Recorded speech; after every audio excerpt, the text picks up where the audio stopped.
రాజకీయాలు అనేవి శాశ్వతం కాదు అని తెలిసినా సరే చాలా దిగజారిపోయే రాజకీయాలు చేస్తున్నారు.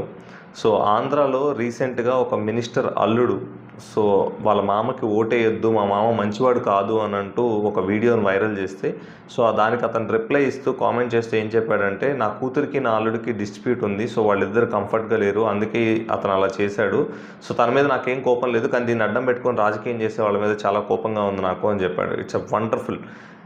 ఇన్ని సంవత్సరాలు లాస్ట్ 5 ఇయర్స్‌లో ఆంధ్రాలో శాసనసభ దగ్గర నుంచి ఓట్ల కోసం మీరు పెట్టే సభల దగ్గర నుంచి అన్ని చోట్ల కూడా ఇంట్లో సంబంధం లేని ఫ్యామిలీని, ఆడవాళ్ళని లాగి చాలా అవహేళనగా చేశారు.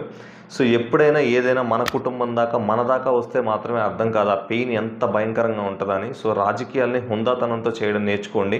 అవసరమైతే దానికోసం స్కూల్స్ పెట్టండి, కాలేజెస్ పెట్టండి. అక్కడ చదువుకున్న తర్వాతే ప్రజలను పరిపాలించడం నేర్చుకోండి.